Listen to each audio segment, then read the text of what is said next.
to? Ready. Iona Riz, Ionariz. Okay. And your parents' names? Yaakov Riz, and my mother's name was Sheila Riz. Okay, and what was her maiden name? Hofer. Okay, when was your father born? He was born July 22nd, 1922. Okay, and you can look at me now. Oh, okay. Yeah, yeah. Okay. We okay with all of you? Yeah. Okay. Good. And when was your mother born? She was born April 18th, 1932. Okay. I want to do one little adjustment. Oh, sorry.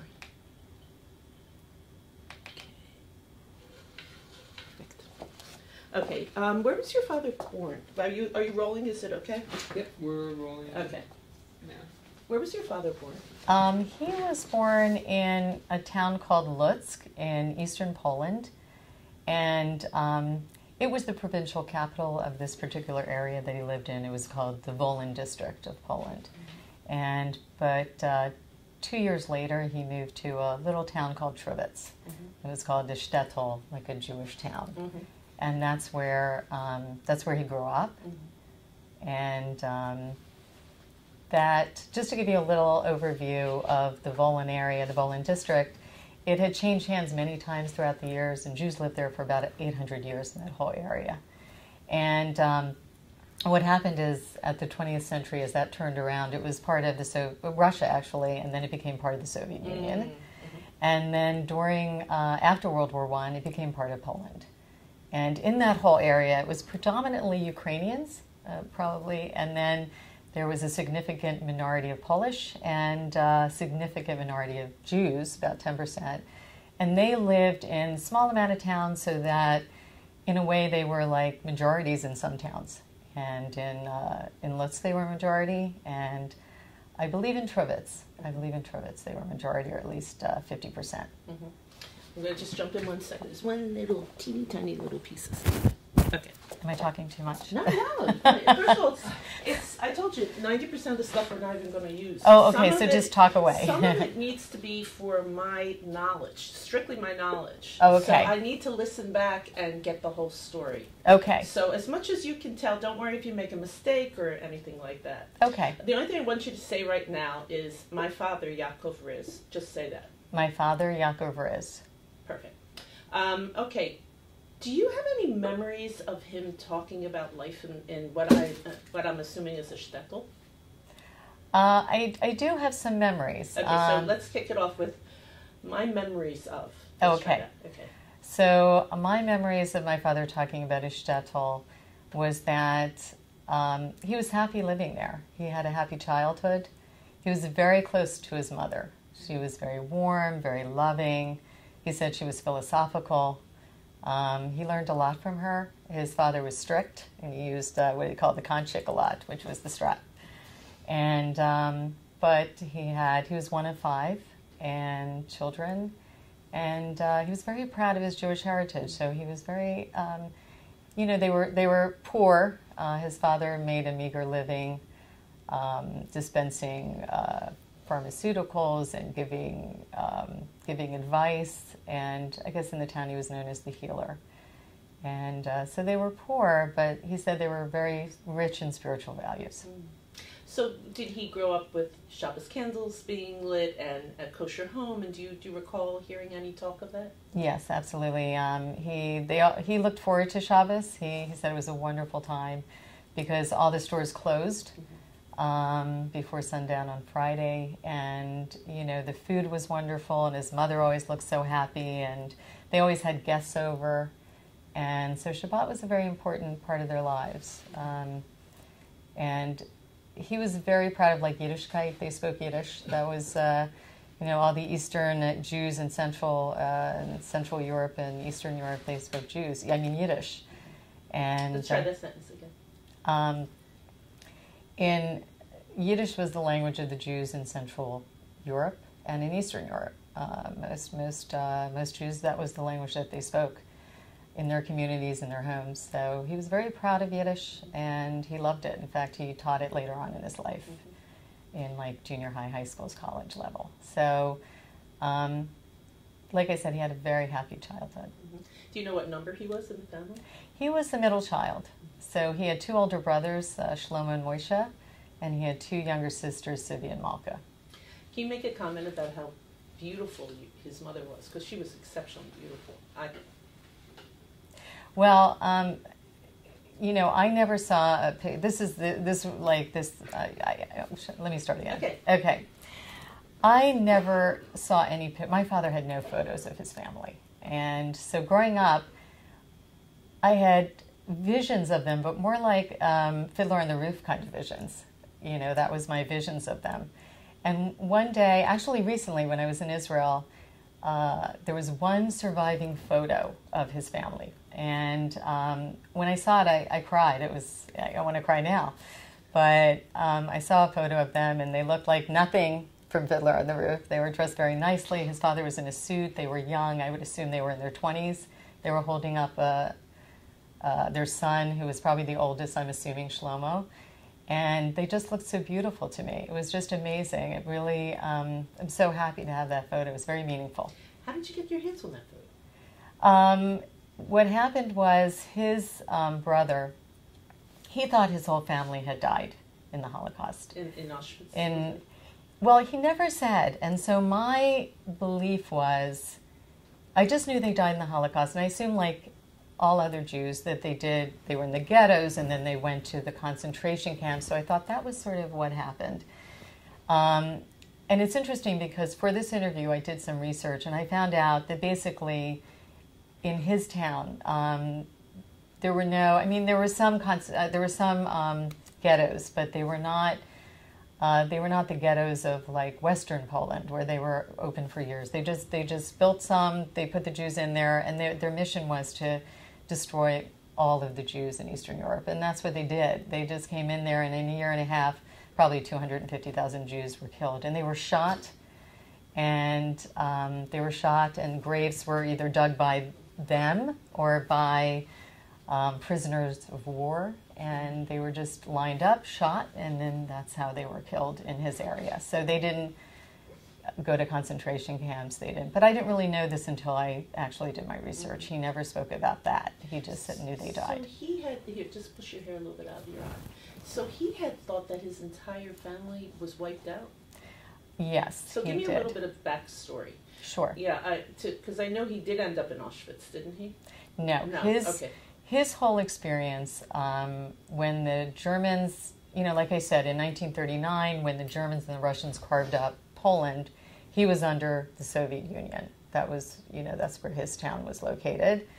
In 1941, the Germans marched through, and there's a long story there, but basically he decided, once he found out about this, and he didn't know how bad the Germans were. In fact, in his town, they didn't really know what the Germans were doing because the Russians, the Soviets, were keeping that all very quiet because they were allies.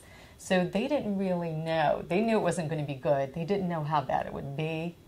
And my father actually left Poland, went into the Soviet Union, escaped there. Before the Germans came through his town, he left. How old was he? He was probably, I would say 18 or 19. And then he has all these experiences in Soviet Russia. I mean, horrible experience. He was sentenced to be shot. He was in a slave labor camp for almost 4 years until he was repatriated from the Soviet Union to Poland. And so that's how when he came back to Poland after, it was in 1947, he ended up in Warsaw. I don't know what his trajectory was at that time. I just know that he ended up in Warsaw, Poland. He found out, and I'm not sure how he found out, but that his family had not survived, and maybe because he found out what happened to the Jews in that area. And so he thought he was the lone survivor? He thought he was a lone survivor, like that not only his family, but grandparents that were alive, cousins, you know, all the family that he knew, all the members of his family, which I think he said was about 83, had perished at that time. And so he had no idea that there was a relative alive out there. And he ended up going to Palestine in 1947. And ended up, and I think he even tried to search in Israel to see if there were survivors. In fact, one of his good friends, like one of his best friends from the shtetl, had survived because he too had left Poland when the Germans were coming in. So he survived, and so he found him, but he didn't see names of any other family members there. So he thought everybody had perished. Just 1 second. Is that an issue? No. Okay. So he thought everyone had perished. And then he gets to Israel in 47. Right. He gets to Israel in 47. He still doesn't know anybody has survived. Like I said, he thought that everybody had died and had looked for people in Israel and looked at the names because there were, lists of people that had survived. He didn't see anybody's name on it.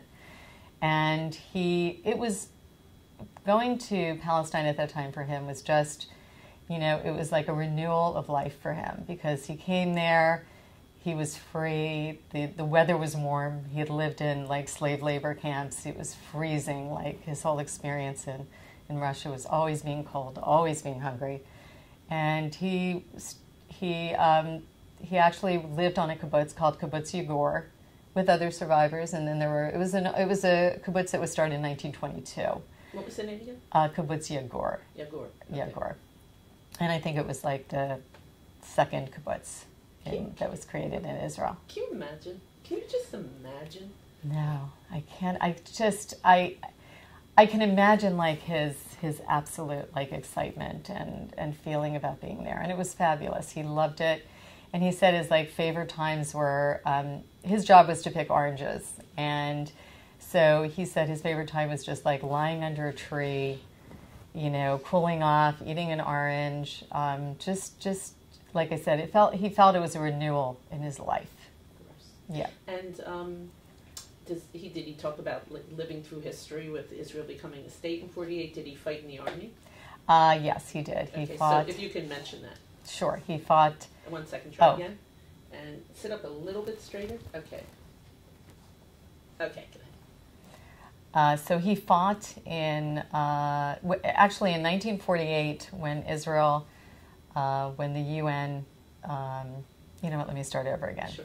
So in 1948, you call it the War of Independence, Yeah. Oh, okay. Yeah, okay. So he fought in the War of Independence. So once Israel was established, he remembers everyone was ecstatic, thrilled, but the next day the Arab armies attacked Israel, surrounded them. Try that sentence again. The next day.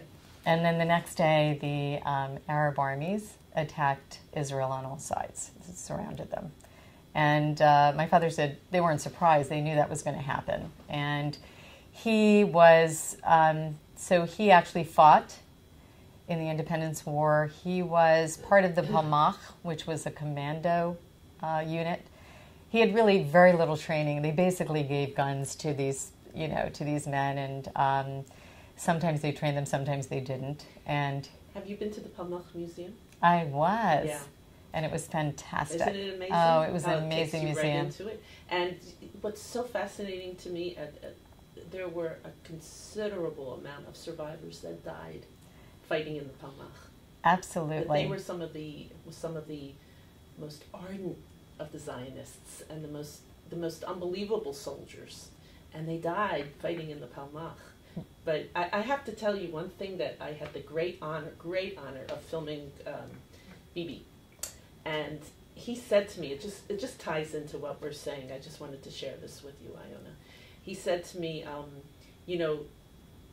Jews died in a uniform in the concentration camps.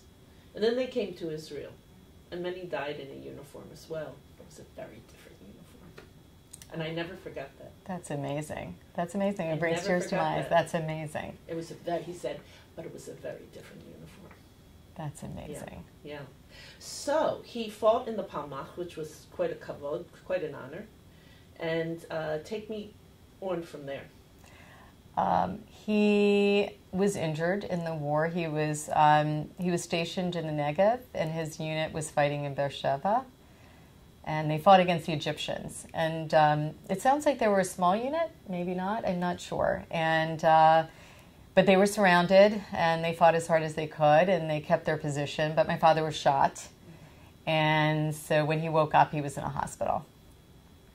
He had survived it, thank God. And so after that, he, no longer had to do military service after he was injured. And what he did after that is he said he went to a few other kibbutzim, I'm not sure the names, and he also became an interpreter in a government office because he knew many languages. He knew Polish, he knew Russian, he knew Yiddish, and he knew Hebrew. Mm-hmm. So he knew many languages fluently. So here he decides he's living in Israel now. Yes. He's a young man in his late 20s at this point? Mid-20s? Yeah, like mid-20s. Okay. He's in his mid-20s. Israel obviously wins the war. He's still living on a kibbutz, correct? At that time, he had moved to a house near Haifa, and he was living in a room that a widow was renting out forcibly, because apparently back then there was not a lot of housing for people. So there was a rule that if somebody had lost somebody in the war, or they had an extra room in their house, if they had an extra room in their house, then they had to give that room to somebody that was in the military. So my father got that room. So that's actually where he lived after he finished with the kibbutzim and once he was a government interpreter. Okay, so that was his job. He was a government interpreter. I can't imagine what his dreams were at night. He lost his entire family except for one brother, correct? Right. And when was it around this time that he discovered? Okay, that's important to know. So if you could just set the scene for me, that here he is living in Israel. It's Israel won the War of Independence. I'm about to introduce your mother into the picture. Yes, sure. Okay. So here, right. So after the war, I think my father was very lonely. I'm going to cry. Sorry.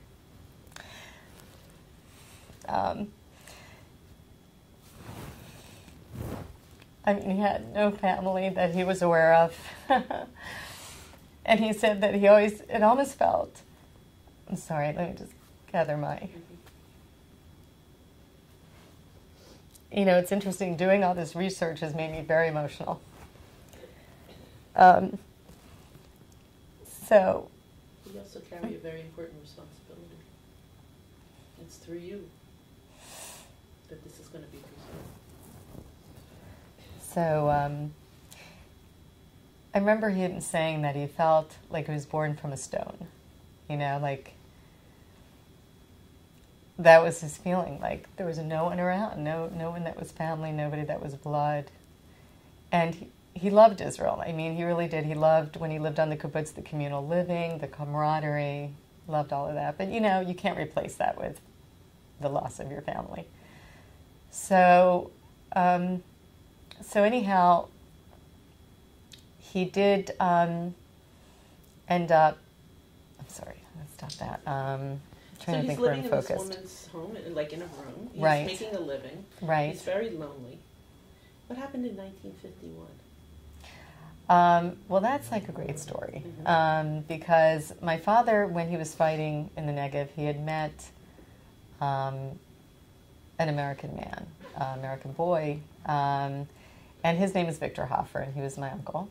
And he, when my father was injured, he visited him, and so they kept some kind of friendship. Not good friends, but. And then one day, I guess Victor told my father that his mother and his sister were coming to visit him, and would he like to meet them? And my father said sure, and he came for dinner, and he met them, and it was an amazing, I guess, love, attraction. I don't know what you call it, but they met each other. Tell us who he met.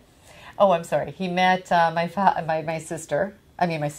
mother, and her name is Sheila. Okay, so let's back it up. Oh, thank you.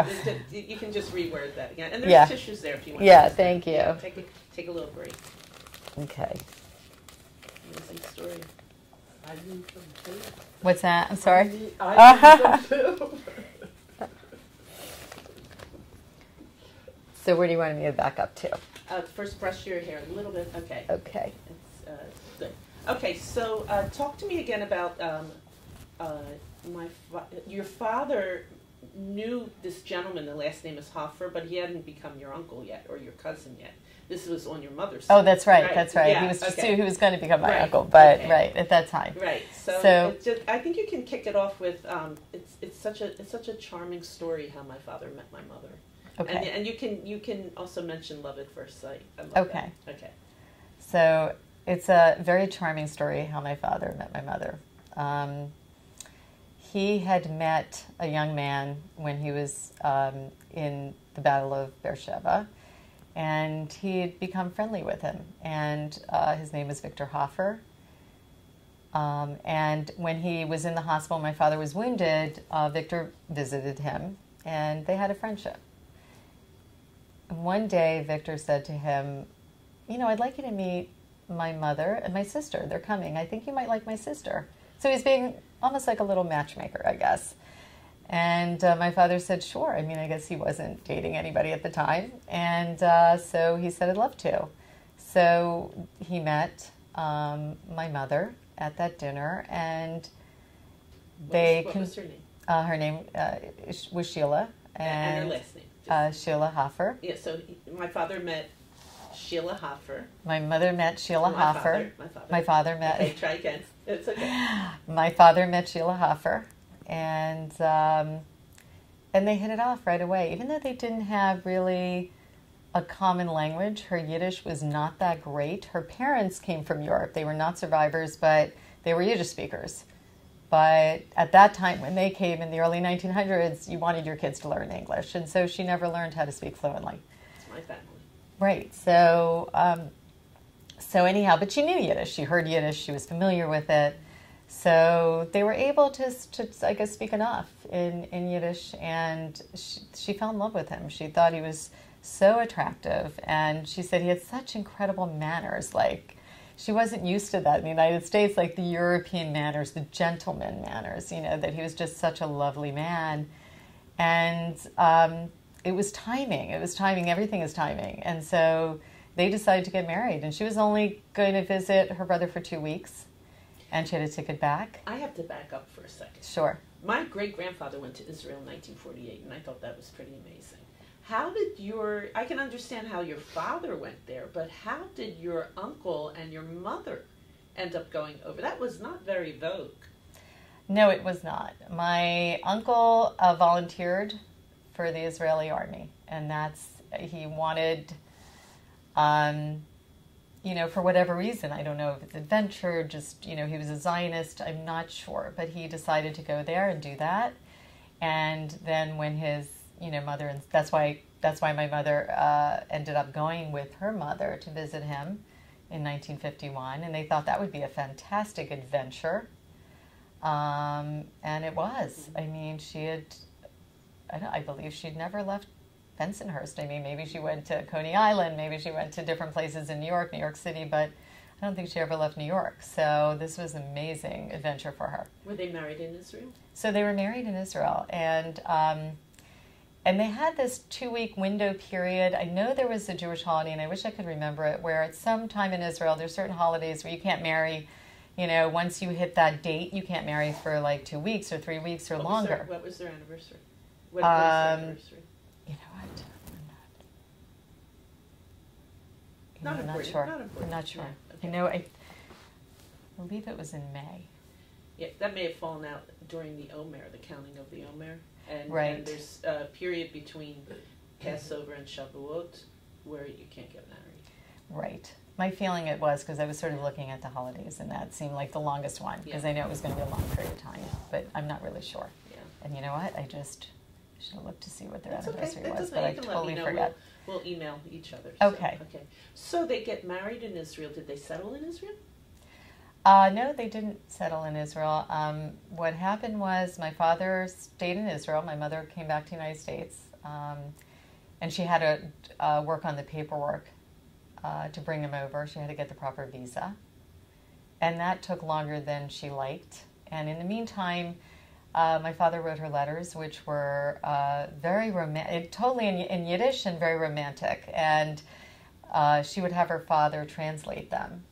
And recently, like years ago, I still have them, these Yiddish letters. And one day I was at my friend's house, whose parents are Holocaust survivors, and they speak Yiddish. And I said, do me a favor, could you just, translate some of these for me to get a feel? And as they read them to me, and I was just writing down what he had said, they said, my God, your father wrote a beautiful Yiddish. They were so impressed with it. And it was and then they said, he's so romantic, because he told her how much he missed her and this and that. So that was really lovely. And my mother, it's funny because my mother's very practical. My father's the dreamer and my mother's very practical. And she would write back because she would send him food packages. And that was the most important thing. Did you get your food packages? Are you okay? Are you eating? And my father says, thank you for the food packages, but you don't have to talk about the food packages. You can tell me other things. So, so anyhow, they corresponded. And eventually she decided, she wanted to go back because she didn't know how long this process was going to take. And so she went back to Israel and she lived there for 3 months. And she called it her adventure because they lived in this one room. They cooked on what they called a Prima stove. It was just, she loved it. She remembers it very vividly, being very happy there. And then eventually the visa came through and they came back to the United States. Okay. And there was something I wanted to ask you about did he share stories with her of what he had been through? I wasn't privy to them, but I know she knew his story, so okay. I'm absolutely sure he did. Okay. And so now they're settled in the United States, and where did they settle? So they first settled with my mother's parents in Bensonhurst in Brooklyn, and my father worked in a factory, and I'm not quite sure what he did in this factory, but I know he worked in the factory during the day, and then he went to the Jewish seminary, Jewish teachers seminary in the evening that was in Manhattan.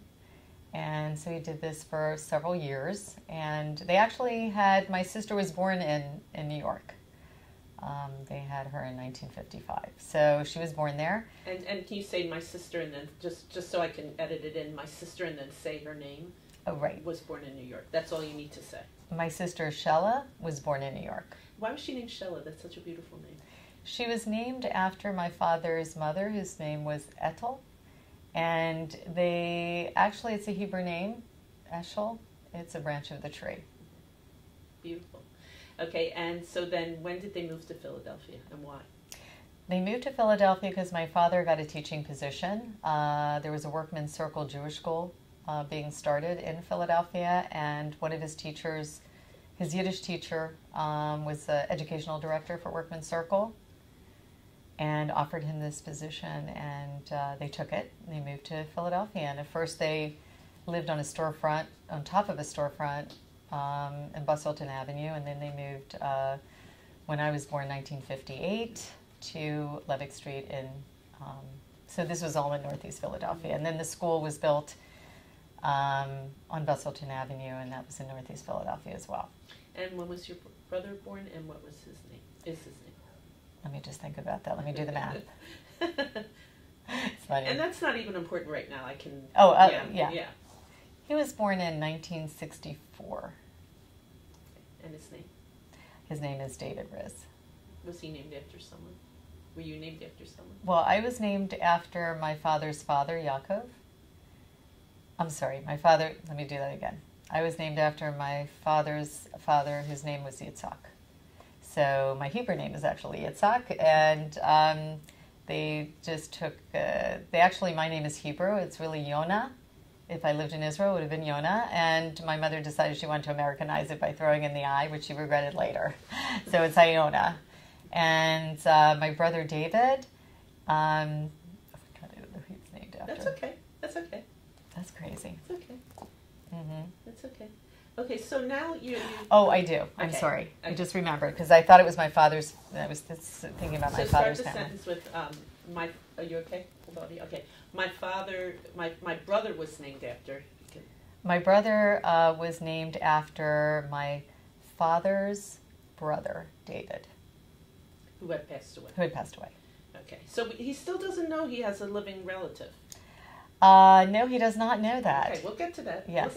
Okay, so here you are, Workman's Circle. Talk to me about what Workman's Circle stood for. Well, Workman's Circle was, it had like a socialist background. I guess when Workman's Circle first came, okay, here I'm a little, let me start again. Because I think my mother was involved with Workman's Circle many years ago, and I agree with you. It was they were proud to be Jewish, but it wasn't religiosity that they're stressing. You know? Right, exactly. It wasn't a religious school. It was more about Yiddishkeit. It was really about the Ashkenazi Jews and their traditions and their customs and the stories in the literature. There was no liturgy, no prayers, nothing that was religious about it. A lot of singing. There was a lot of singing, and they did Yiddish plays, and it was a very lovely school to go to. It wasn't boring. It was very interesting. It's almost like a kibbutz feel. Do you know what I mean? Yes. Yeah. Right, exactly. Yeah. Exactly. But I remember hearing the Workman's Circle choir, and I told you, similar to you, I was passionate about Yiddish song. So I didn't grow up in a home that spoke Yiddish. My mother's first tongue was Yiddish. Did you grow up in a home where they spoke Yiddish to you? Well, that's very interesting, considering my father, promoted Yiddishkeit and Yiddish, and so it's.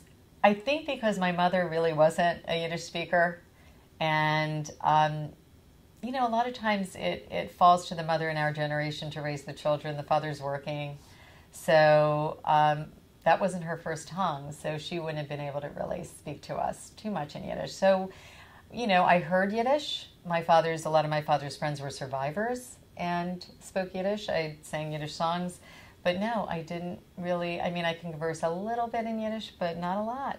And later on in life, I regretted that. I feel like I am hearing myself speaking now. That's so, same story. Yeah. I said to my mother, "Why didn't you speak to me in Yiddish?" She didn't speak a lick of English until she went to public school. And she said, and you'd never know, she doesn't have mit the accent. She didn't have an accent. But it was not very, again, I'm going to use the word vogue. You didn't want to be too green.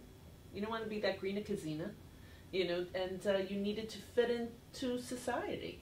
So I think our generation, I'm the same age as you, our generation, all of a sudden, we realized that there was this whole treasure of Yiddishkeit, not Yiddishkeit, but Yiddish language, because I had Yiddishkeit. Right, in my me home. too. Yeah. Absolutely. But don't you feel like, if I you only do. spoke Yiddish to me? Yeah. I do, because they have just the words, the sayings. I mean, people use the sayings because they have such a richness about them.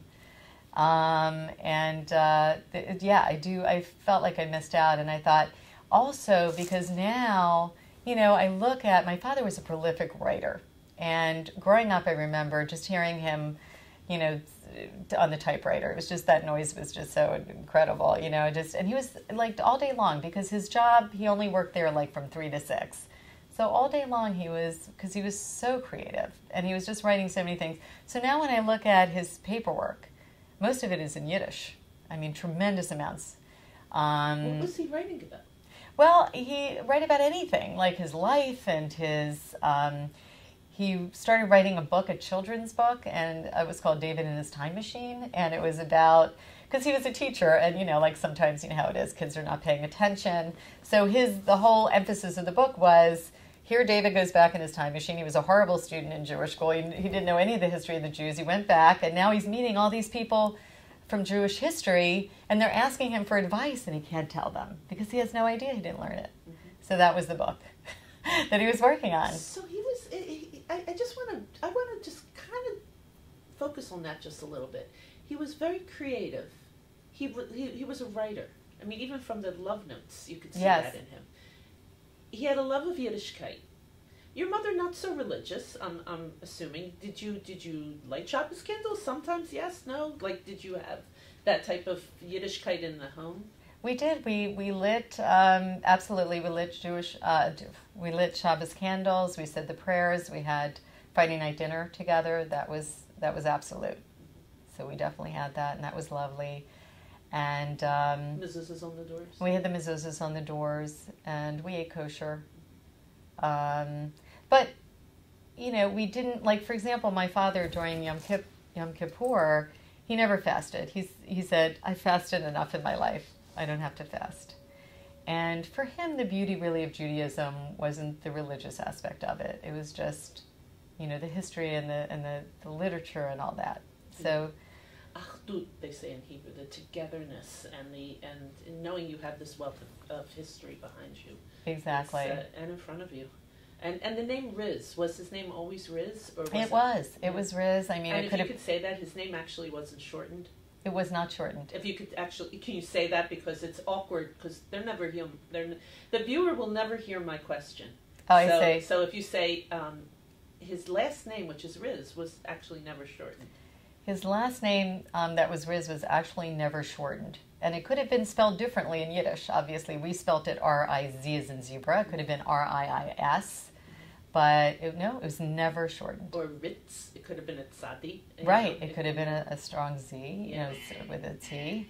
Can you believe that? This happens every once in a while. Is this fire alarm? Yeah. So, Okay. I am so sorry to do this, but you're going to have to leave the building. Oh, absolutely. Yeah, I'm sorry. No, that's okay. We don't, because I don't, at least because I'm so settled into Northeast Philadelphia. Your father's very creative. He's typing all the time. You hear that click, click, click, click, click of the typewriter. And I actually would like to take it from there, if you could say that again. Like, as a child, one of my fondest memories was hearing the click, click, click of the typewriter. And take it from there about his creativity. Okay. One of my fondest memories growing up is my father down in the basement clicking on the typewriter. He was constantly doing that. He was always typing, writing something. He was very creative. He loved to write. He wrote fictional stories. He wrote editorials. He wrote whatever. He wrote about everything. I mean, he couldn't stop writing. That was just like in his DNA. Did he write his memoirs? He did. He wrote his memoirs. He wrote his memoirs. He had somebody that also helped him. He never published them. But I found them when I was doing the research for this project. I found them.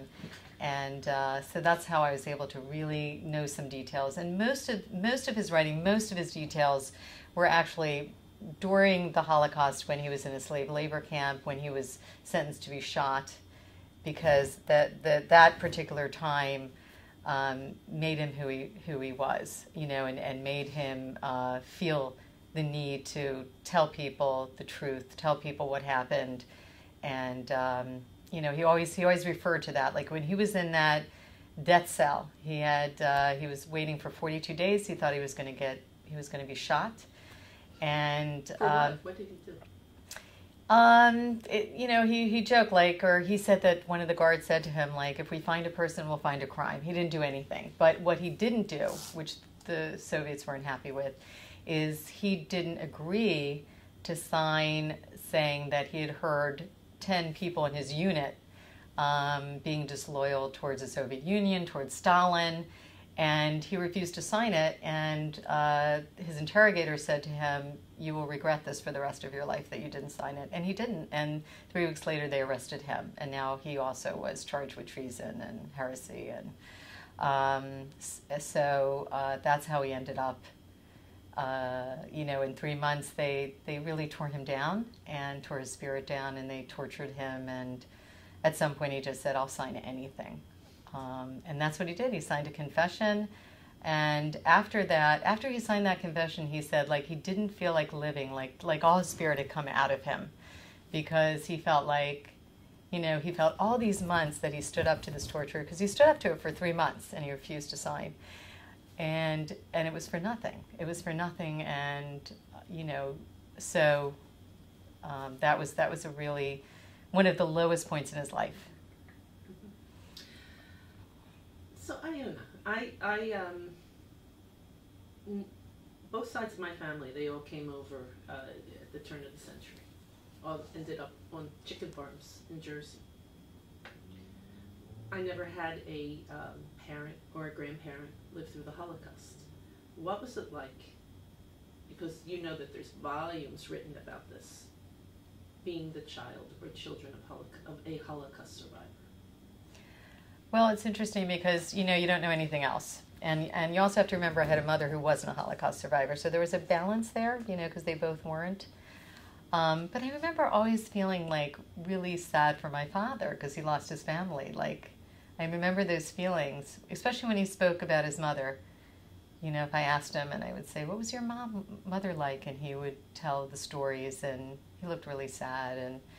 And so I remember that, feeling a lot of sadness. I think it also, I know this sounds really bizarre, but, you know, a lot of my dreams were about concentration camps, about saving people. That was a big it was a big topic in my dreams, to save people from the Holocaust. And so, you know, that was something that I remember being very predominant.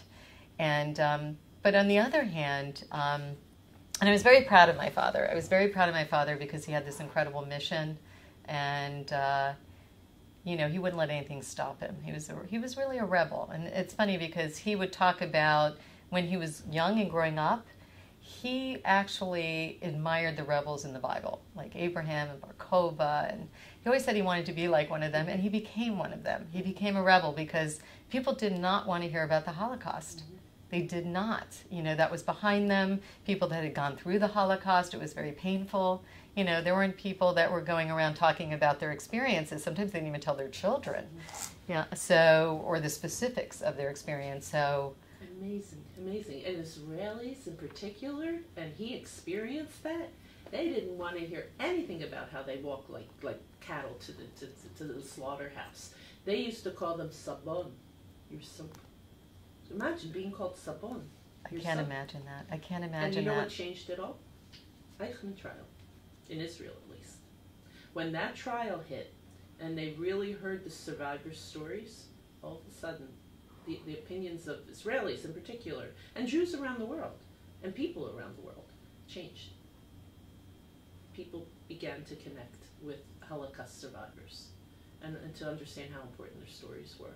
So did you hear, like, I've also heard that from friends of mine who have parents that are, I did a film on a young man who was killed in Israel during the Second Lebanon War.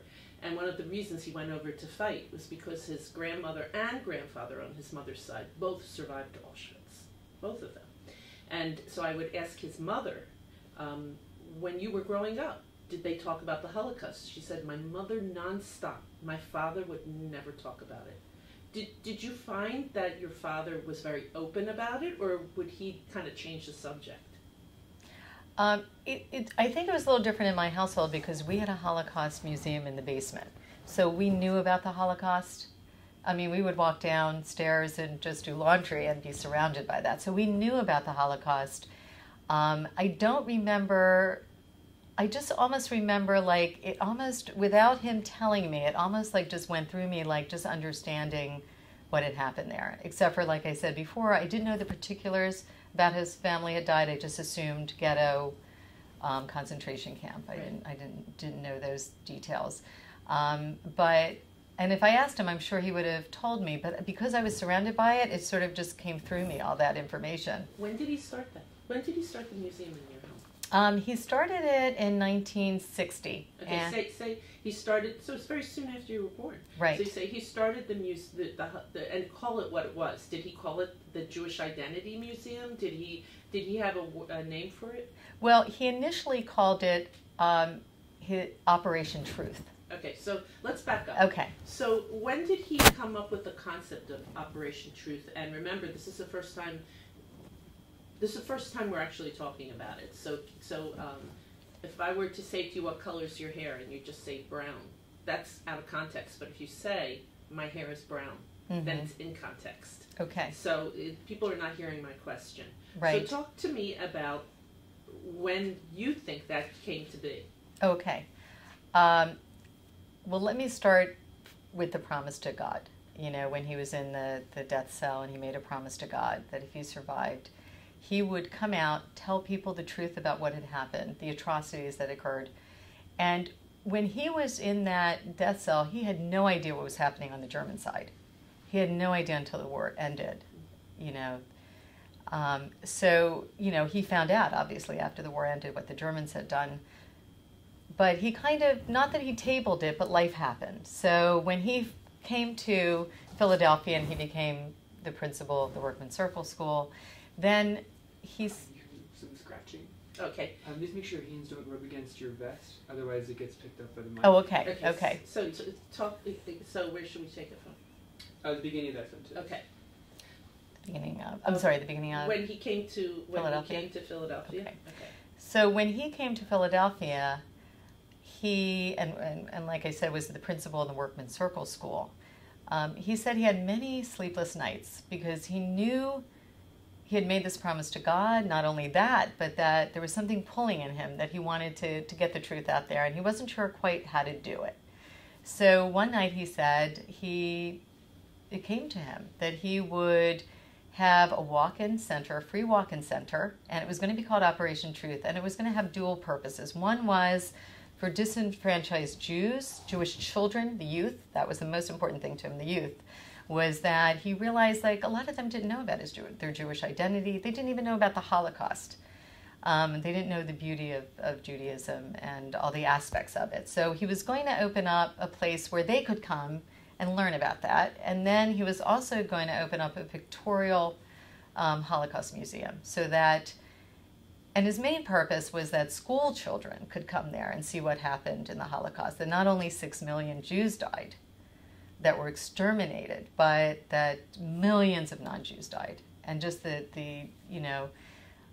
horror of it, the atrocities that people can do to one another, and to learn from that. So his mission was tell what happened during the Holocaust. Be careful, I'm sorry. Yeah. Maybe I'll just do this. I'll keep them at the side. Do you want me to repeat something? No, that's okay. Keep going. So basically, it was to tell people tell children what happened during the Holocaust, because they were going to be the leaders of the next generation. And then once they learned about it, he was hoping that they wouldn't allow something like that to happen again. Mm-hmm. And that was his mission. He was very much ahead of his time. He was. Think about what was built in Washington. He had the concept. Exactly. And why don't you say that my father was ahead of his time? My father probably, I believe, that it was the first Holocaust museum. You know, this whole education about the Holocaust, about having survivors speak. This was way before Shoah Foundation, before Spielberg, before all of that was thought about. Many, many years before that. In a basement in Northeast Philadelphia. Exactly, in a basement in Northeast Philadelphia. And so my memories are, obviously, that was, a big part of our lives growing up, is people coming through. I didn't necessarily see the school children because I was in school, but school children came through. He had a lot of people that were followers of my father, and we'd have meetings and all kinds of things. And my father was always protesting against things, really protesting against, like, if the ballet came or this and that. He was always picketing against things, particularly with the Russians and their programs that they brought here. He's an activist. Mm-hmm. Very much so. Mm-hmm. And you grew up with this in your basement. And sometimes children that get exposed to things like this go the other way. Right. Did your siblings, and if anything's too personal, don't go there. I'll speak about it, but you don't have to include it. Because basically, I think what happened to all three of us is, like I said before, we understood the importance of it, and we respected my father for it. But I think because we were surrounded by it, that in a way, we just took a step back from it. So, with the Holocaust, so we were never really involved in it. We went, we would go with my father for different events, obviously, for so he had these walkathons to raise money. We would be involved in that. We would go to some, we wouldn't even go, no. So it was basically certain things we get involved in, but we weren't that involved in it. But, never meant that we thought, we just thought it was wonderful what he was doing. How did he collect the memorabilia? How did he collect what was on the walls? And did he approach survivors? How did he do it? That I'm not sure about. I know most of the literature that was on the walls were boards that he put up, or where he got from educational centers, or things that he actually put together. As far as, I know he had a bar of soap there, Jewish soap, okay, just be a careful. bar of Jewish soap. Okay. I guess I used my hands. Literature on the walls? Okay, take it from, I know he put literature on the walls.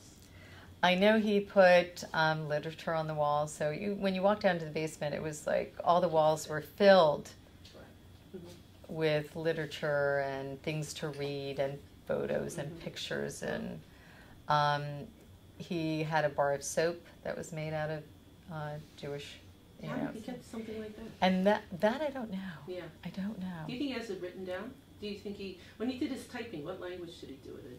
Mostly Yiddish. Yiddish. But I don't know if he wrote down where he got the artifacts. I can always ask Chuck, who was the president, who was working with him, if he knows. Okay. Maybe I can get that. And were there other Holocaust survivors involved? Interestingly enough, not so much. Not so much. Because he would go to the New Americans. That was a group of survivors. That was a very prominent group in Philadelphia. And I think they would support him to an extent. But the people that I met that came through my house, they were born in the United States. So it was originally called Operation Truth. When did it turn into Jewish Identity? I believe it turned into Jewish Identity Center in the 1970s. And he thought maybe that was like a better name for it. It described it more.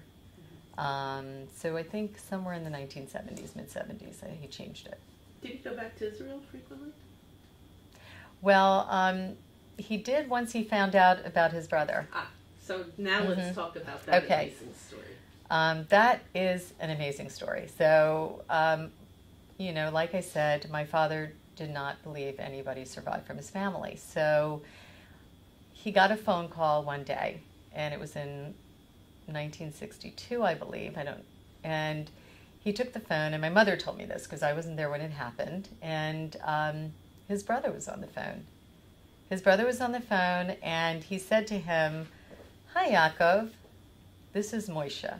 And my father did not make the connection, and he thought it was Moshe, a relative. And he said to him, "Oh, Moshe, how is your sister, Zayn Shandel?" And his brother said to him, "No, it's not your cousin. It is your brother. I'm alive." And my mother was there when he got the call, and she said he turned white. He was like, she was so worried about him. She said, "What happened?" He said, my brother just called from Israel, and he's alive.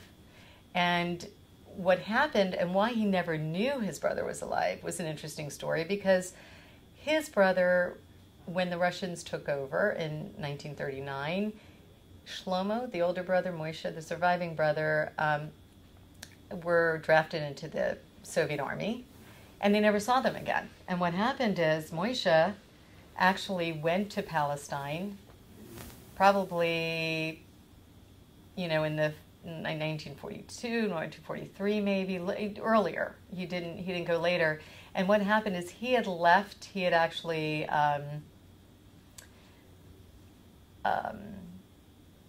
I'm sorry, blanking out.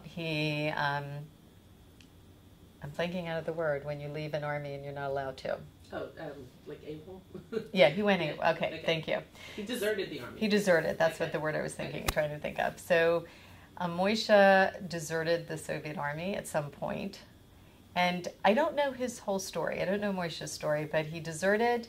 He came to Palestine illegally, and he lived there in Haifa, and he changed his name. So he changed his name from Riz to Lenski because he felt, I'm not sure why he felt this way, but he just wanted to make sure that nobody could find him. So he changed his name, and that's why he was on the list as, people that survived the Holocaust, but with the name Lenski. And he just assumed everybody died in the Holocaust. He never saw anybody's name. He just assumed that they died because, he knew what happened. And the reason he found out that he had a surviving brother is he was just walking the streets of Israel, and my father's best friend was walking the same street, bumped into him, and Moshe looks a lot like my father. So he said to him, "Yaakov, what are you doing back in Israel? I thought you were in Philadelphia." And Moshe said to him, "I'm not Yaakov, I'm Moshe. You're telling me that my brother's alive?" And he said, "Yes, your brother's alive. He's living in Philadelphia." And he got the phone number and made the phone call. So that's how that happened. Only in Israel. Oh my God. They say Bach B'Yisrael. Only in Israel. Only in Israel. Right. It was Bashir. It was beshert for that to happen. So he came over in 1962, and actually there was a big spread in the Daily News about it. They were like front page, pictures of them. Brothers thought, each other had died. And they had pictures of them, hugging and meeting again. And it was just very incredible for him. Younger or older brother? Older. So he kept in touch with him, obviously. Oh, yes. Yeah. So for us, Israel became a rite of passage, because we had family there. So my father went back several times. We went, and when I say we, I mean my sister Shella, my brother David, me. We went, we did like a year after high school, we did a year abroad in Israel. We were on kibbutzim. I have to say, in my life, I've been there about 7-8 times. And, so all of us, our parents made sure that all of us went there and spent time with our relatives. And Moshe was fabulous. I couldn't understand a lot of what he was saying, unfortunately, but he had a lot of spirit. I loved him. He was a great man. And you had cousins? And we had cousins. He had 2 children, and Avner and Sivya. And, today, like Avner's just, we have this incredible relationship. And I had gone back 5 months ago, and it was just fantastic to see them. Do you feel any type of, and please don't feel that you have to answer yes, and I'm not putting that in the video. I'm just curious, do you feel that you have any type of responsibility to carry on what your father started? I have mixed feelings because I'm the type of person I am, which is basically shy and not people oriented. So because even growing up in my, when people would come through, actually my brother was the worst. He'd run up and stay in his room. He really didn't like being around people. I was in the middle. My sister couldn't stop talking to people. And so I think it's just my personality. I'm not somebody that likes to join organizations and be part of organizations. So if I was somebody else, probably, but because who I am, it's not like I'm treasurer of the Holocaust Museum and I'm happy to do that and I go to functions and this and that. But no, am I active participant? No, I'm not. And how did it turn into the Holocaust Museum? The awareness? Didn't it change the name again? Well, what happened is after my father passed away in 1985, and a colon cancer. Oh. So after that, the Holocaust Museum had moved at some point and I believe it had moved in 1985 to Englewood Street, and I was never there, so I can't describe it. And then it moved a couple of other times. It ended up in Cherry Hill, in the JCC there, and then it ended up here at the JCC Klein branch. So at some point they probably, because that was the mission at that point, was the Holocaust Awareness Museum and Education Center. And so it probably changed at some point later on. But for the longest time, like when I was living at home and my father was alive, it was the Jewish Identity Center. Do you have any thoughts about everything that has gone on in the past few years about continuing Holocaust studies in public schools, especially in this area?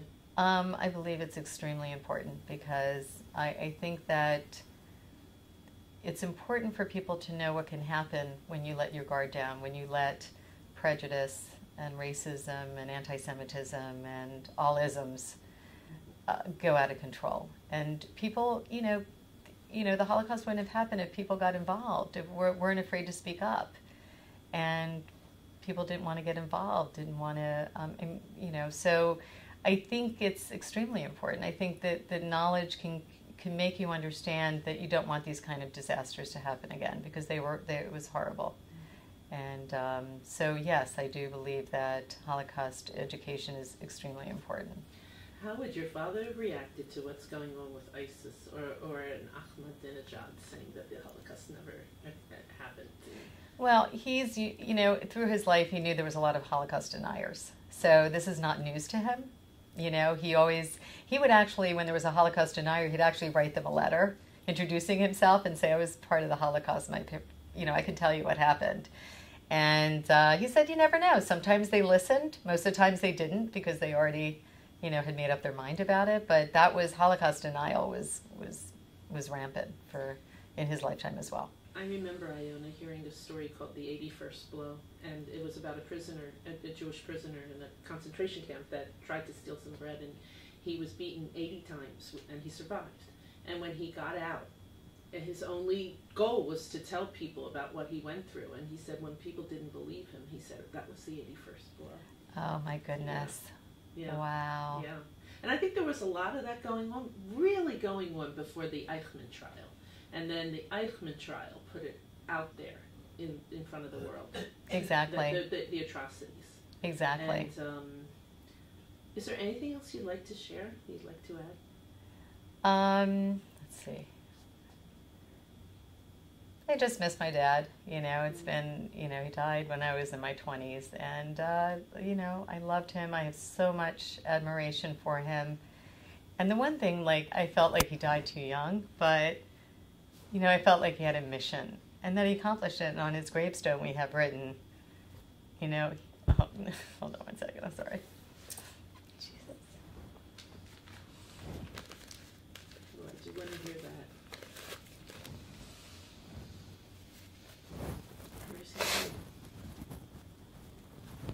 He's buried at, Is it Roosevelt or Shalom? no, not Shalom. Every once in a while the name just escapes me, but it's, Harniva or Deborah? no. Montefiore? Montefiore. Okay. Yeah. So, anyhow, oh, On his tombstone. so on his tombstone we wrote, he fulfilled his promise to God. Oh. He did. He did.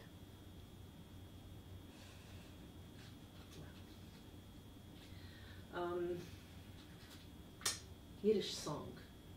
Did he sing Yiddish songs to you? How did you learn Yiddish songs? He sang, I learned it at Workman Circle schools. Because, you know, we had the music director, Morris Helsner, and we would have, you know, every Saturday we would come together as children and we learn Yiddish songs. And that's actually how I learned Yiddish songs. My father didn't sing to me Yiddish songs. And that's what the education was, you know, what your parents aren't telling you, you know, you learn. And so, yes, so that's how I learned my Yiddish songs. And it's interesting because my father was multi-talented. And part of the thing that he loved is telling jokes. And a lot of them were just kind of corny jokes, but he loved telling jokes. And so he because actually I had a pretty decent voice growing up, and I learned how to play the guitar. So what we would do is we'd be hired by Jewish organizations. He would tell a half an hour of Yiddish jokes. He would explain it in English as he was telling it. So I don't know if he lost a lot of the humor from that. But and then I would sing in Yiddish for a half an hour. So we had this group, you know, this little entertainment that we put together, the two of us. And then I just remember, you know, when I would listen to him telling his jokes, I was like, I hope everybody laughs. Please laugh. But you know what? My father, even if there wasn't a lot of laughter, he was just happy doing it. Like, he really enjoyed it. So, you know, that was a really nice experience with my father, just sharing that part of his life with him. Do you remember, is it like Rosh and Kesmet Munlin and like from Pripachik and... Yeah, exactly. Yeah. Like all of those songs. Yeah. Exactly. Ivan Pripachik, Rosh and Kesmet Munlin, Donna Donna, you know, yeah. You know, of course. Exactly. Yeah, I'm sorry. You know what? I learned a lot from Theodore Bickel. Oh, really? Really? To his albums. Yeah. Wow. And my mother taught me. She taught me all the Yiddish. And this is what I wanted to ask you. This is very important.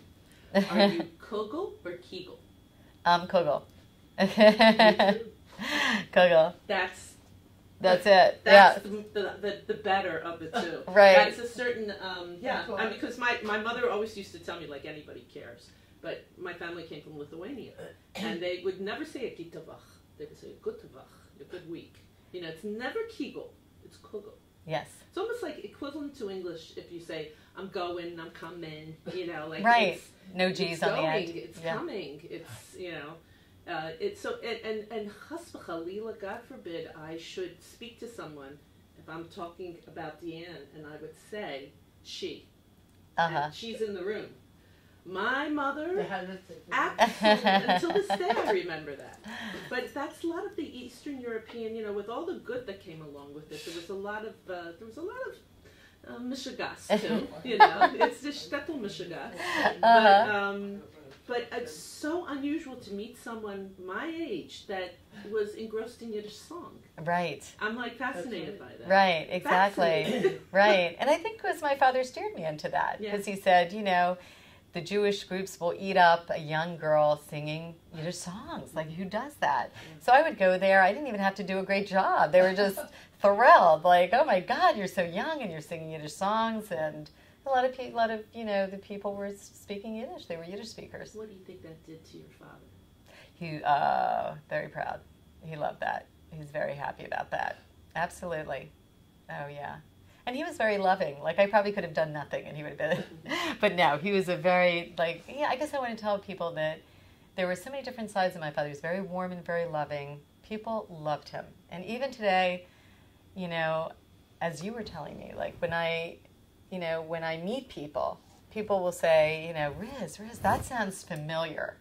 Was your father Yaakov Riz? And I would say yes. And they would say, was he, you know, and I said yes. And they remember either visiting the Holocaust Museum, being a student, learning Yiddish from him in a class.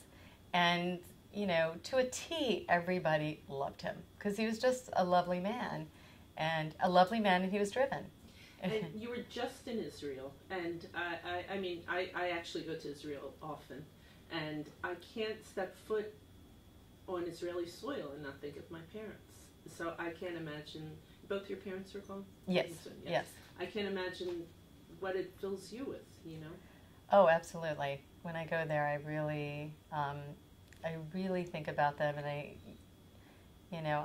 just think I would love to be here with them and sharing this because, you know, but it's not to be. But yes, absolutely. When I go there, it's a mixed bag. But it's so nice to see my cousins and see the progeny of my uncle, you know, and they're so lovely, the whole family. So and maybe they are sharing it with you. Right. Yes, exactly. You don't know. Yeah. Why don't you say that? Maybe they are sharing it with me. Maybe they are sharing it with me. Absolutely. I absolutely think they are. Yes. Absolutely. Iona, may I ask what you do for a living? I'm actually a district administrator for Four Eyes Optical. I was an attorney, and I stopped practicing a couple years ago. So he had very accomplished children too. Oh, Amazing. yeah. And both your parents. Yeah. Amazing. Yes. Did you have pets around the house? We had a really nasty cat called Quetzal. I have Ketsy. Oh, did you really? Oh That's so nice. Oh my God. It's the one that bites all the time. Yeah, I have Ketsy. my God! Yeah. Oh my God! Because my Quetzal was nasty too, and we ended up like he would attack like all the bar mitzvah boys that would come down. So we had to like whenever there was a bar mitzvah boy coming in, because my father did lessons in the basement, so we would take the cat, put him in a room, and then, you know, let the boy go in because, you know, every once in a while they would attack and they'd be like scared, like the boys would walk around as the cat around. So yeah, we had a cat. And it's funny because my father like was like, what are we having a cat for? Like he didn't even get the idea of cats. But when he went missing, that cat, my father was the only one that probably looked for him. He looked for him. It was like my dad did. Nobody else like was like, finally we got rid of the nasty cat. Funny So, they called it. yeah. Yeah, it was always like Jewish Yeah. words. And I think the one thing that I want to say, you know, growing up in that kind of with a strong Jewish identity, like I feel it to my bones, you know, like I'm so proud of it. I don't go to synagogue, but, you know, that's not what I grew up with. And, but I just feel so strongly about it. I'm so proud of being Jewish. I mean, I just love the culture, and I'm so happy that I grew up in the household that I did. I mean, it was a very special household. So. Well, you're a very special woman. Oh, thank you. And I thank you so much for coming today. I want to take your email address. Oh, sure. And don't put it past me that I may have you come out one more time if I feel like there's some gaps that have to be filled. Oh, sure. But I don't know about that. I think you did a really excellent job. Do you think it went okay? Oh, Okay. Yes. Uh-huh. Superb. Oh, Superb. okay. I think you really painted a beautiful picture. Yeah. Oh, okay. And is there anything else you'd want to add? Is there anything? And if you want to add, that's fine, because you probably will think of things, And that's fine. You can even email them to me. Right. And we could even just record you saying it. You don't even have to be filmed. So, Right. We have enough film to last us a long time. Right. But you may have some more stories. Mm-hmm. Yeah, I may. I'm Yeah. trying to think, but right now I can't Yeah, think that's of okay. it. I think we did enough. And I think we did a great job. Little drama in the middle with Yeah. the fire alarm, you know, so. Right, exactly. You have a Jewish neshama. I'm sorry? A Jewish Yes, neshama. I do. I have a have a Jewish neshama. neshama. I will share something with you. Sally, Yeah. I'm Sally. I've performed my whole life. I was a singer and I studied professionally. And I starred in 4 Yiddish productions of Filbert and Sullivan. So when I starred in one of the first Thank you. productions, my director was teaching me a particular brand of Yiddish for my tea. My husband was